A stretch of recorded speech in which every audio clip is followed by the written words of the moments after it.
அஞ்சிலே ஒன்று பெற்றான் அஞ்சிலே ஒன்றை தாவி அஞ்சிலே ஒன்றாராக ஆறுயிர்க்காக ஏகி அஞ்சிலே ஒன்று பெற்ற அணங்கை கண்ட எல்லாரூரில் அஞ்சிலே ஒன்றை வைத்தான் அவனை மேலுத்து காப்பான். எங்கள் வாழ்வும் எங்கள் வளமும் மங்காத தமிழ் என்று சங்கே முழன். என்ன இளைஞர்கள் இம்புட்டு பேர் இங்கே உட்காந்துருக்கீங்க, நீங்கள் அந்த கட்சிக்கு போயிட்டீங்கன்னு நினச்சேன். வெளியில் வேறு பெண்கள் வந்து கியூவில் உட்காந்துருக்குறாங்க. நான் நிறைய கருத்துக்களில் எங்கள் அண்ணன் காந்தராஜ் அவரோடு நான் முரண்படுறேன். ஆனால் அந்த ஆண்களுக்கு ஒரு இடஒதுக்கீடு கேட்டால் பார்த்தீங்களா, நான் 100% ஆதரவு கொடுக்குறேன். லேடிஸுக்கு 1000 ரூபா கொடுத்தா தரமாட்டுறாங்க, வச்சுக்கிறாங்க. எங்கள் அக்கௌண்ட்டில் வந்துடுதுன்னு நாங்கள்லாம் 1000 ரூபா கொடுங்க, அப்படியே டாஸ்மாகில் திருப்பி கொடுப்போம்லங்க. அதெல்லாம் வாங்கின காசை முழுசாக கொடுப்போம்லங்க, அப்படியே வச்சுக்கிட மாட்டோம்லாங்க. அப்படி கொடுக்கக்கூடிய ஆட்களுக்கு கொடுக்காம நீங்கள் போய் லேடிஸ் போய் கொடுத்தா அவங்க பேங்கில் போட்டு வச்சுருக்காங்க. அது நகட்டே முடியல, பெரிய சிரமமான விஷயமா இருக்குது. அண்ணனுடைய கருத்து ரொம்ப சரி. சூப்பர் ஸ்டார் ரஜினிகாந்த் அவர்கள் ஒரு அதிசயம் ஒரு அற்புதம் நடக்கும் அப்படின்னாரு. நான் அப்படி நினச்சிக்கிட்டே இருந்தேன், என்னதான் இருக்கும்னு. எனக்கு என்னமோ இன்றைக்கி தான் அந்த அதிசயம் அந்த அற்புதம் மாதிரி எனக்கு தோணிக்கிட்டு இருக்கு.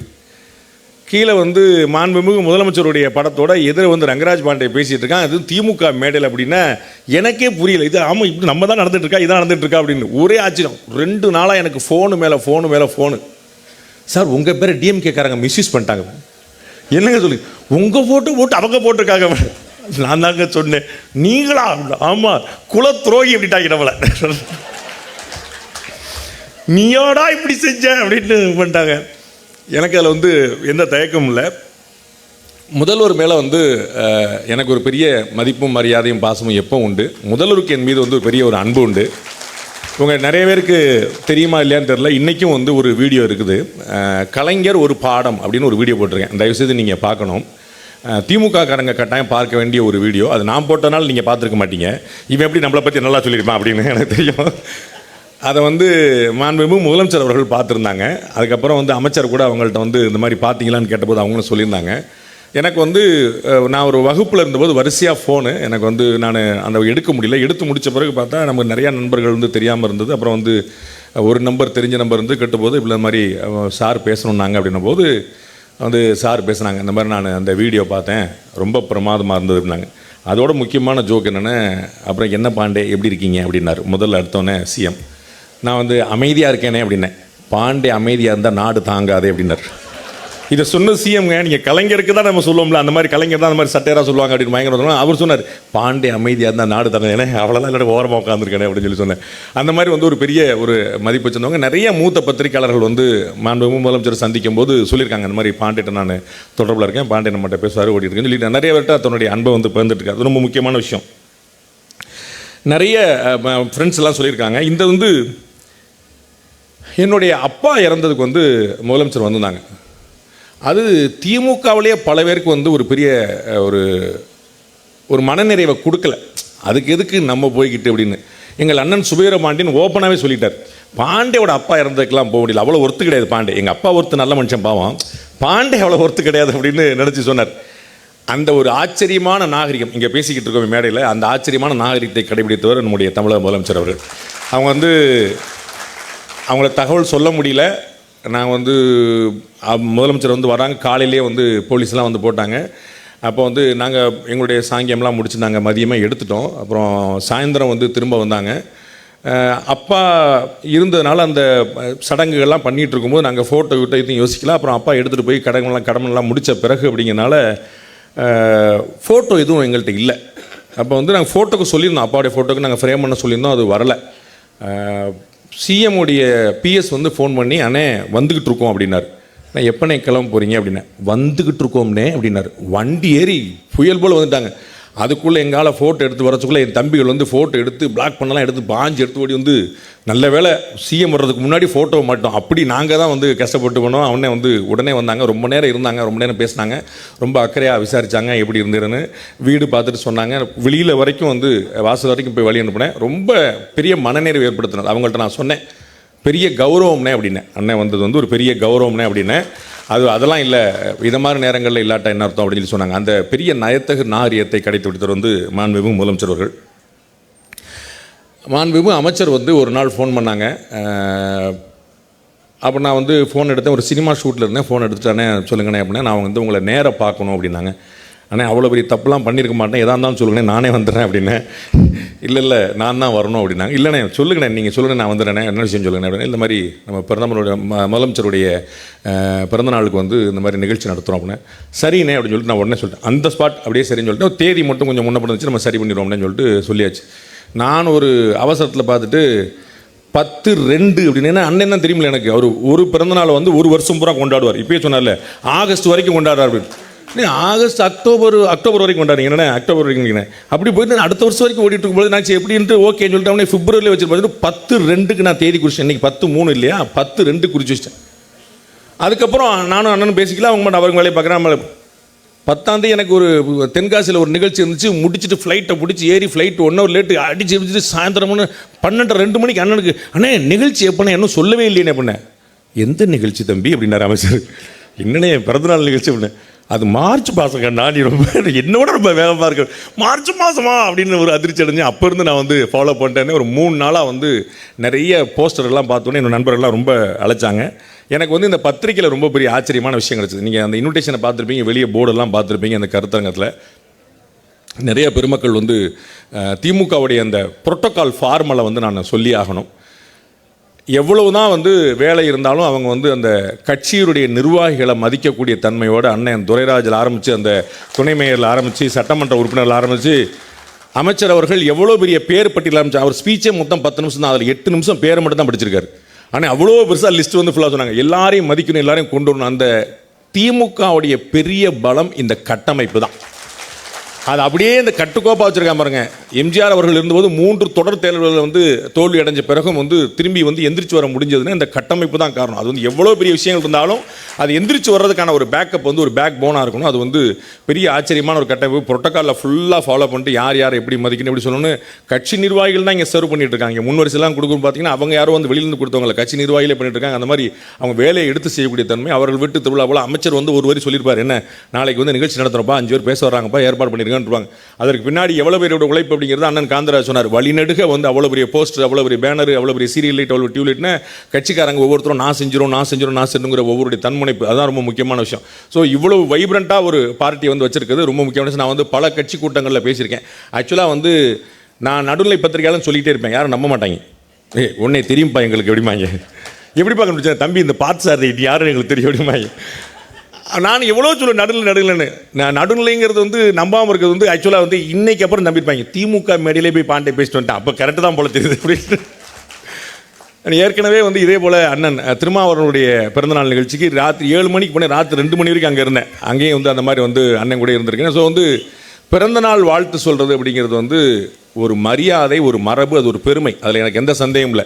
எவ்வளோ வியப்பு வந்தாலும் எவ்வளோ எதிர்ப்பு வந்தாலும் மாண்புமிகு முதலமைச்சர் இன்னும் 100 ஆண்டு வாழணும்னு நான் சொல்லிக்கிட்டே இருப்பேன். எனக்கு எந்த குழப்பமும் இல்லை. அவருடைய தகப்பனாரை விட 1 வருஷமாவது கூட கட்டாயமாக இருந்தே ஆகணும், அதில் எந்த குழப்பமும் இல்லை. நிறைய நல்லதுகள் வந்து அவங்க தொடர்ந்து செய்யணும். அது வந்து நிறைய மக்களுக்கான விஷயங்களை செஞ்சுட்டே இருக்கணும். அவருக்கு பிறந்தநாள் வாழ்த்தையினுடைய அடிமனசுலேருந்து நான் சொல்வேன், எந்த குழப்பமும் இல்லாமல். இந்த பத்திரிகையோட தலைப்பை பார்க்கும்போது எனக்கு ஒரு பெரிய வியப்பு ஏற்படுத்துச்சு. மாற்றாரும் போற்றும் மகத்துவ ஆட்சி அப்படின்னா, நான் மாற்றாரு ஓகே, நீங்கள் வந்து சேர்த்துக்கிட மாட்டீங்க, எனக்கு ஒன்றும் பிரச்சனை இல்லை, அதை நான் ஒத்துக்கிட்டேன். எங்கள் மாண்புமிகு அன்னைங்களை பூரா நீங்கள் எப்படி மாற்றாருன்னு சொல்லுவீங்கன்னு எனக்கு டவுட் இருந்துச்சு. அண்ணன் காந்தராஜை பார்த்தா உங்களுக்கு மாற்றார் மாதிரியா தெரிஞ்சது, நம்ம வீட்டார் மாதிரி தெரியல. நம்ம அண்ணன் நம்ம ரத்தம் பாவம் எப்படி உங்களுக்குலாம் ஒரு போட்டு கூட குறையாமல்.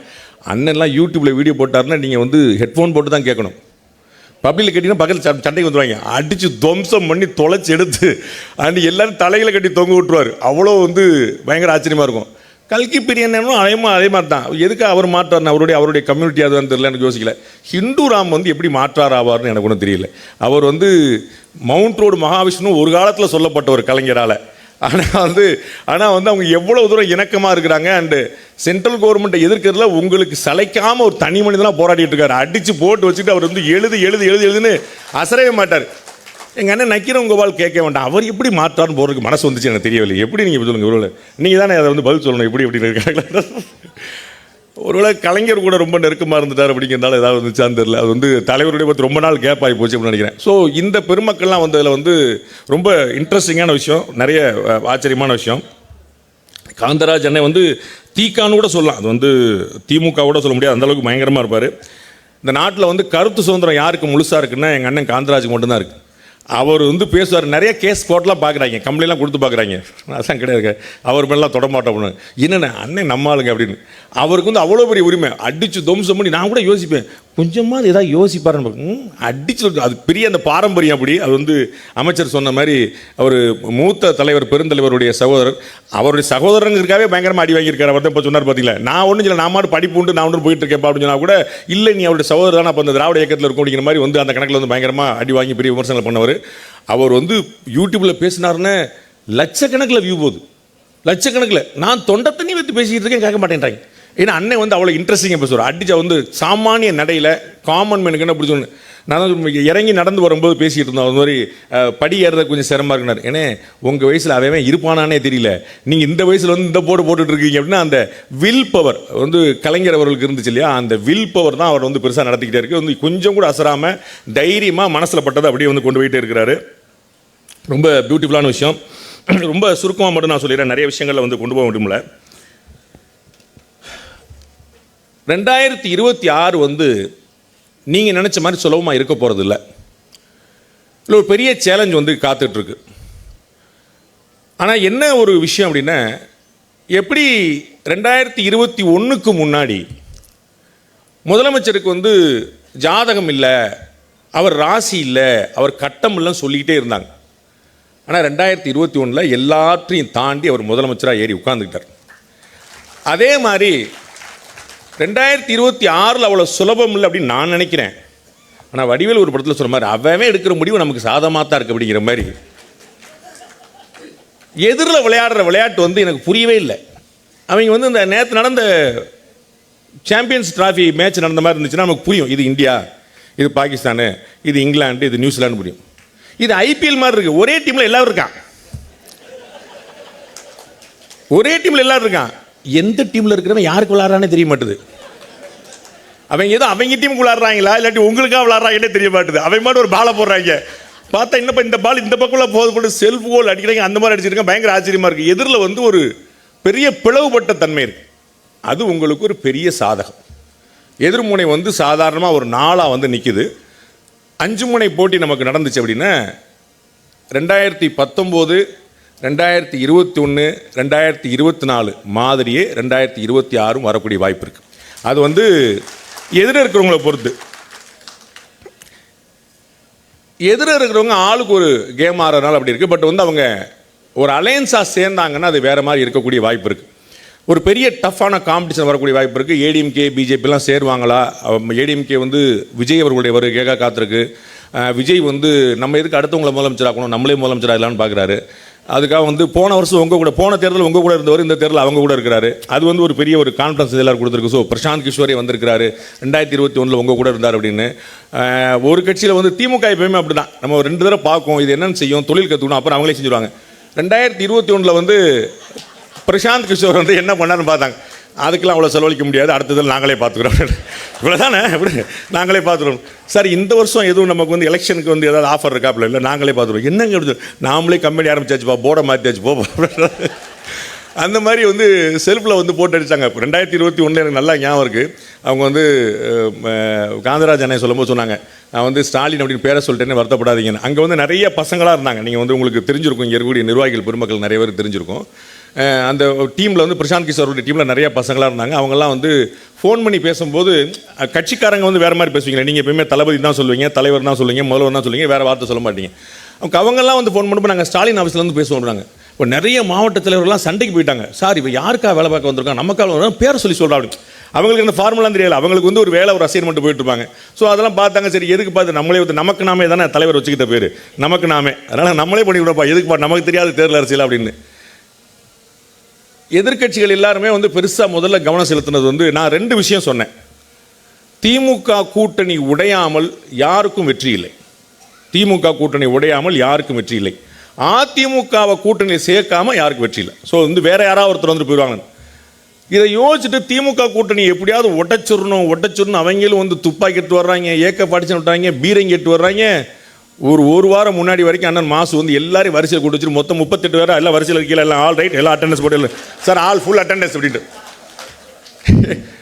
இவங்க என்ன பண்ண நம்ம இதில் வந்து என்னென்ன எந்த கூட்டில் இருக்காங்கன்னு யோசிச்சுட்டு இருந்தவங்களாம் அவர் அங்கே இருந்தாங்க. நான் பார்த்து இவங்கெல்லாம் சேர மாட்டாங்களே, அவங்களும் உட்காந்துருக்காங்க. எல்லாம் ஃபுல் அட்டண்டன்ஸ் போட்டாச்சு, எல்லாத்தையும் முடியுங்க. ரொம்ப ஆச்சரியமாக போச்சு நமக்கு. ஸோ வந்து இன்னும் ஒரு வருஷம் இருக்குது. கலைஞர் கூட பல சமயங்களில் கூட்டணி பற்றின ஒரு சீட்டு அலோகேஷனில் வந்து இது யாரும் ஒருத்தர் கூட கொடுக்கறது இல்லை, எல்லாரும் இருக்கிறது வந்து எடுத்துக்கிறது அப்படின்னார். தமிழக முதலமைச்சர் வந்து சீட்டு கொடுக்கும்போது 2019 10 சீட்டு காங்கிரஸ் கொடுத்தார். அப்போ நான் உண்மையிலே நினச்சேன், வெளியும் சொன்னேன், 10லாம் ஓவருங்க, இப்படி அங்கே கொத்த அள்ளி கொடுக்குறது அவ்வளோ தூரம் ஒர்த்து கிடையாது அப்படின்னு. 4 பேர் மட்டும் கேட்டுட்றாங்க. அவங்களுக்கு தெரியும், கொஞ்சம் கரெக்டாக சொன்னாங்க. மற்றவங்க அமைதியாக இருக்காங்க, கூட்டணி கட்சி பேசாமல் சொல்லக்கூடாது. அப்போ 10 கோடி கொத்தா கொடுக்குறோமாங்கன்னு யோசிச்சேன். ஆனால் என்ன ஆகி போச்சு, மொத்தமாக 39 தூக்குனார்ல, அப்போ அந்த 10 சரி கணக்காகி போச்சு. அப்போ எல்லாரும் ஒன்றா இருக்கிறது அப்படிங்கிற ரொம்ப க்ளீனாக இருந்தார் பாருங்க. 2024 வரும்போது சரி, போன முறை கொடுத்த மாதிரிலாம் இந்த முறை கிடையாது, அது வந்து ரொம்ப இறுக்கி பிடிச்சிடும். இந்த முறை அதே மாதிரி கொடுத்தார், இவ்வளோ தாராளமாக இருக்கிறாரு. அப்போ 2021 சட்டமன்ற தேர்தலில் பயங்கரமான மல்லுக்கட்டு நடக்க போகுது. அப்படின்னா 21 சட்டமன்ற தேர்தலில் ஆளுக்கு 6 சீட்டு மடக்கிட்டார். ஆடி போயிட்டோம். நம்ம இவ்வளோ குறைவாக எப்படி ஒரு சீட்டை கொடுக்க முடியும் அப்படின்னு ஒரே யோசனையாக போச்சு. நான் அநேகமாக கூட்டணி முடிஞ்சு போச்சு, உடஞ்சி போச்சுன்னு நினச்சேன். என்ன பேசுனாங்களோ, என்ன சொன்னாங்களோ, என்ன சமரசம் பண்ணாங்களோ அத்தனை எங்கள் அண்ணன் வைகோலாம் பயங்கரமாக கோவப்பட்டுருவார் நினச்சேன். கோவப்பட்டார், அப்புறம் சரியாயிட்டார். 2 கம்யூனிஸ்ட்காரும் கோவப்பட்டாங்க, சரியாயிட்டாங்க. இப்படி எல்லாரையும் அரவணைக்கக்கூடிய போக்கு வந்து அது வந்து தமிழக முதலமைச்சர்கிட்ட வந்து இருக்குது. பயங்கர ஆச்சரியமாக அந்த கரிஷ்மாங்கிறது வந்து பேச்சிலேயோ முகத்திலேயோ மட்டும் இல்லை, செயலையும் சேர்ந்துருக்கணும்னு யோசிக்கிறேன். அப்போ அந்த கரிஷ்மா வந்து அவர்கிட்ட ஆக்சுவல் இருந்திருக்கு. நம்ம வந்து என்ன சொன்னால் எல்லாரும் சம்மதிப்பாங்க அப்படிங்கிற அந்த அரவணைக்கிற போக்கு அது வந்து அவர்கிட்ட எதிர நிற்கும் போது அது வந்து நிற்கிது போல் எல்லா கட்சிக்காரங்களும் வந்து சேர்ந்துட்டாங்க. இங்கே ஒரு எதிர்ப்புனே இல்லாமல் போச்சு. அதே தான் 2026க்கும் இந்த கூட்டணி அப்படியே இருந்துருச்சு அப்படின்னா அதை வந்து யாராலையும் ஒன்றும் தொட முடியாது. பட் வந்து எதிர்கட்சிகளுக்குள்ள ஒரு பெரிய குழப்பம் இருக்கு. 2019 இந்த வெற்றி கிடைச்சதுக்கு ரொம்ப முக்கியமான காரணம் 2017 இந்த கூட்டணி அமைஞ்சிருச்சு. 2017 இந்த கூட்டணி அமைஞ்சு அவர்கள் பூரா ஒன்றுக்குள்ளே ஒன்றாக இருந்து அவங்களுடைய மனஸ்தாபங்கள் பிரச்சனைகள் எல்லாம் பேசி தீர்த்து மாவட்டம் சீட்டு எனக்கு உனக்கு அந்த தொகுதி இந்த தொகுதி மொத்த தொகுதி எத்தனை எல்லாம் பேசி கரைஞ்சி 2019 ஃபுல் ஃபார்ம் ஆகிட்டாங்க. 2021 அலையன்ஸ் பயங்கர ஸ்ட்ராங் ஆயிடுச்சு. 2024 அலையன்ஸ் இருக்கிற மாதிரி தெரியுது, மொத்தமே ஒரு கட்சி மாதிரி தான் தெரியுது. 2024 பார்க்கும்போது எல்லாமே ஒரே கட்சி மாதிரி தான் தெரிஞ்சது. எங்கள் அலையன்ஸ் ஒரு முரண்பாடே தெரியல. இப்போ கொஞ்சம் ஒரு சின்ன விஷயங்கள் வந்துட்டு இருக்கு. பட் வந்து அது தேர்தல் நேரத்தில் எப்பயும் வரும். அண்ணன் மாசு மாதிரி பெரிய அனுபவஸ்தர்கள் வந்து நிறைய பார்த்துருக்காங்க. அது வந்து அடுத்த ஒரு வருஷத்துல சரியாயிரும் பார்க்குறாங்க. எல்லாரும் என்ன சொல்லியிருக்காங்க, நீங்கள் பேச்சை கவனிக்கணும். பிரசாந்த் கிஷோர் பேட்டி கொடுத்துருக்கிறாரு, திரு இபிஎஸ் அவர்கள் பேட்டி கொடுத்துருக்கிறாரு, திரு அண்ணாமலை அவர்கள் பேட்டி கொடுத்துருக்காங்க. எல்லாருமே ஒரு விஷயம் சொல்லியிருக்காங்க, எதாக இருந்தாலும் 6 மாதம் கழித்து பேசுவோம். ஏன்னா இப்போ வந்து எதுவுமே வெளியில் பேச முடியாது. அண்ணன் திருமாவளவன் வந்து ரொம்ப ஆளுமையாக சொன்னாங்க. திரு விஜய் அவர்கள் வந்து ஒரு கூட்டணிக்காக வந்து நம்ம வர்றவங்க நம்மளை தேடி நம்மளை நம்பி வர்றவங்களுக்கு ஆட்சியில் பங்கு கொடுப்போம் அப்படின்னு சொல்லி ஆஃபர் சொன்னபோது திரு திருமாவளவன் அருமையாக ஒரு பாடம் எடுத்தாங்க. டிமாண்டுங்கிறது ஓப்பனாக இருக்கலாம், ஆஃபருங்கிறது சீக்கிரட்டாக இருக்கணும் அப்படின்னாங்க. இவர் ஆஃபரே ஓப்பன் பண்ணிட்டாரு, அதனால் அது சரியாக இருக்காது அப்படின்னு சொல்லி சொன்னார். அதில் தான் தமிழக முதலமைச்சர் வித்தக்காரராக இருக்கார். அவர் என்ன ஆஃபர் கொடுக்குறாருன்னே தெரிய மாட்டுது. எல்லாரும் சரின்றாங்க, அவ்வளோ ஆஃபர் வந்து சீக்கிரட்டாக கொடுத்துறாரு. அது வந்து எல்லாரும் பேசாமல் போயிடுறாங்க, அவ்வளோ மாஸ்டராக உட்காந்துருக்கிறார். அப்போ இந்த 2026க்கான நெகோசியேஷன் வந்து பயங்கர ஸ்ட்ராங்காக இப்போ ஓடிட்டே இருக்கும். அப்போ காய்ச்ச மரம் தான் அதிகம் கல்லடி போடும் அப்படிங்கிற மாதிரி உள்ளே வலுவான கூட்டணி பலமான கூட்டணியாக திமுக தான் வச்சிருக்கு. முதல்ல எப்படியாவது திமுக கூட்டணிலேருந்து யாரையாவது ஒருத்தரையாவது உரியிட மாட்டோமா அப்படின்னு பயங்கரமான முயற்சி நடக்குது. பார்ப்போம், ஒரு 6 மாத வாய்ப்பு இருக்குது, என்ன நடக்குது அப்படிங்கிற பார்ப்போம். இந்த கூட்டணி என்ன ஆகுதுன்னு தான் மற்ற விஷயம்லாம். திரு விஜய் வந்து ஏடிஎம்கே கூட போகணும் அப்படின்னு ஏடிஎம்கே விரும்புது. திரு விஜய் வந்து அப்படி இல்லை, நம்ம வந்து தனியாக போகலான்னு நினைக்கிறாரு. அவருமே டிசம்பரில் தான் ஒரு முடிவு எடுப்பார். அவர் என்ன முடிவு எடுக்கிறாருங்கிற பொறுத்து தான் பிஜேபி கூட சேரலாமா வேண்டாமான்னு ஏடிஎம்கே யோசிக்கும். ஏன்னா நீங்கள் பயங்கரமாக அரசியலில் ராஜதந்திர திமுக மாதிரி கரைச்சி குடிச்ச ஆளே கிடையாது. நான் வந்து பல இடங்களில் ஓப்பனாக சொல்லியிருக்கேன், திமுக மாதிரி நெரேட்டிவ் செட் பண்ணுறதுக்கு ஆளே கிடையாது. என்னங்க அப்படின்னு பாரு, எப்படியும் ஏடிஎம்கே வந்து பிஜேபியோட கூட்டணி சேர்ந்துரும் அப்படின்னு திமுக காரங்க சொல்லுவாங்க. அது ஏடிஎம்கே காரனும் சொல்ல மாட்டாங்க, பிஜேபி காரனும் சொல்ல மாட்டாங்க. பார்த்துக்கிட்டு திமுக ஏடிஎம்கேவும் பிஜேபி சேர போகிறாங்க. அவங்க நாங்கள் சேரலாம் அப்பா சேரலையா, ஓகே அதான் எனக்கு வேறு சேர்ந்துருவாங்கன்னு சொல்லிட்டு அதுவும் துணை முதலமைச்சர் சொல்றாரு, அவங்க ஏற்கனவே கூட்டணி தாங்க இருக்காங்க அப்படின்றாரு. நாங்கள் இல்லைங்க அப்படின்னு சொல்லிட்டு கொஞ்சம் டெவலப்பாக இப்போ தான் வந்திருக்கு. யாரோட கூட்டணிங்கிறதெல்லாம் நம்ம டிசம்பரில் முடிவு பண்ணணும். ஒரு காலத்தில் கூட்டணி அமைக்கவே மாட்டோம் நாங்கள், இப்போ தான் கொஞ்சம் டெவலப் ஆகி வந்திருக்காங்க. யாரோட கூட்டணிங்கிறது நம்ம வந்து டிசம்பரில் பார்ப்போம். அப்படி தன்னுடைய கட்சியில் தன்னுடைய கூட்டணியில் மட்டும் ராஜேந்திரம் இல்லை, எதிர்கட்சிகள்லையும் ராஜேந்திரத்தை காட்டக்கூடியதாக திமுக இருக்குது. நெரேட்டிவ் செட் பண்ணுறதுல பயங்கர ஸ்ட்ராங்காக உட்காந்துருக்கு. இவங்க வந்து அண்ணன் காந்தராஜ் எடுத்துட்ட மாதிரி இந்த பக்கம் ஏதாவது ஒன்று பேசுவாங்க, அரசியல் பேசுவாங்கன்னு பார்த்தா அவங்க வந்து பிரமாதமான மும்மொழி கொள்கை. அது வந்து இந்த மும்மொழி கொள்கை, இந்த ஹிந்தி எதிர்ப்பு, இதெல்லாம் பார்த்தீங்கன்னா வந்து ஒரு எப்படி சொல்கிறது, ஒரு அமுத சுரபி மாதிரி. அது எப்போ எடுத்தாலும் தாங்கும். அப்படி வந்து ஒரு கான்ஸ்டன்ட் டாபிக். அந்த டாபிக்லாம் எடுத்து விட்டா அவங்க பூரா பதில் சொல்ல உட்காந்துருக்காங்க. நான் அவங்கள்ட்ட பல பேர்ட்ட சொல்லியிருக்கேன், பாருங்கள் சார், டிஎம்கே எவ்வளோ பியூட்டிஃபுல்லாக அந்த நெரேட்டிவ் செட் பண்ணுது, உங்களை பூரா டிஃபென்ஸ் மோடில் வச்சிருச்சு. நீ காசு எடுத்தல, நீ 100 ரூபா திருடல, உண்மை சொல்ல, நான் திருடலை அப்படி சொல்லிட்டு அப்படின்னு கிளம்பிடுறோம். அவன் நான் திருடல தான். இந்த பக்கம் கவுண்டர் நெரேட்டிவ் வைக்க விடாமல் பண்ணி விடுச்சு. அப்போ டிஎம்கே வந்து எவ்வளோ அருமையாக நெரேட்டிவ் செட் பண்ணுது. அதுதான் வந்து எவ்வளோ ஒரு கலைஞர் சொல்லுவார் இல்லையா, பணங்காட்டு நரி சலசலப்புக்கெல்லாம் அஞ்சாது அப்படின்னு. அது என்னென்ன அவங்கள வந்து சலசலப்பை வச்சுருது. அது அவ்வளோ ரொம்ப ஸ்ட்ராங்கான ஒரு நெரேட்டிவ் செட் பண்ணி வச்சிருக்காங்க. 2026 வந்து ரொம்ப இன்ட்ரெஸ்டிங்கான கேமாக இருக்க போது உங்களோட சேர்ந்து நானும் பார்க்கறதுக்கு ஆவலாக இருக்கிறேன். இந்த டாப்பிக்கில் இந்த ஆட்சியை பற்றின ஒரு சிறப்பான விஷயங்கள்லாம் நிறைய எங்கள் அண்ணங்கள் பேசுவாங்க. அண்ணன் பேசியிருக்கிறாரு. அண்ணன் கல்கி பிரியன் நிறைய டேட்டா சொன்னார். அண்ணன் காந்தராஜ் வந்து 6 அடிச்சார். ஒருத்தர் ஒரு பாலில் 6 அடிச்சா பரவாயில்ல, ஒவ்வொரு பாலில் 6 அடிச்சா அப்படி இருக்கும். அண்ணன் பிரமாதம் அடிச்சுட்டு போயிட்டாரு. அதுக்கப்புறம் கேட்கவன் அண்ணன் கோபால் இருக்கிறாரு. அது வந்து நெற்றிக்கன் திறப்பினும் குற்றம் கொண்டு அடிச்சு விழுத்துறாரு. அதனால தான் அவர் வந்து பல வருஷமே கூலிங் கிளாஸ் போட்டே இருப்பார். நெற்றிக்கனில் பார்த்தா எதிராக யாருக்கும் பிரச்சனை வந்துடக்கூடாது அப்படின்னு சொல்லிட்டு கூலிங் கிளாஸ் போட்டு விட்டுருவாரு. ஹிந்துராம் கேட்க வேண்டியதே இல்லை. இந்த தமிழக பத்திரிகையில் வந்து ரொம்ப மூத்த அனுபவசாலி. மீண்டும் ஒரு முறை மாண்புமிகு தமிழக முதலமைச்சர்களுக்கு என்னுடைய இதயம் வாழ்ந்த, என்னுடைய சிரம் தாழ்ந்த பிறந்தநாள் வாழ்த்துக்களை தெரிவித்துக் கொள்கிறேன். இன்னும் ஒரு 100 ஆண்டு நிறைய நல்ல உடல் ஆரோக்கியத்தோடு மாண்புமிகு முதலமைச்சர் இருக்கணுங்கிறத என்னுடைய பிரார்த்தனை தெரிவித்துக் கொள்கிறேன். நன்றி, வணக்கம்.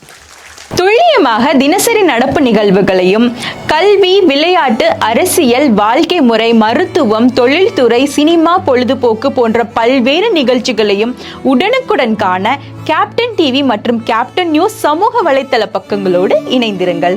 உங்கள் வணிகத்தை கேப்டன் டிவி மற்றும் கேப்டன் நியூஸில் விளம்பரத்தின் மூலம் மேம்படுத்த விருப்பமா? உடனே கீழே கொடுக்கப்படும் எண்ணிற்கு தொடர்பு கொள்ளுங்கள்.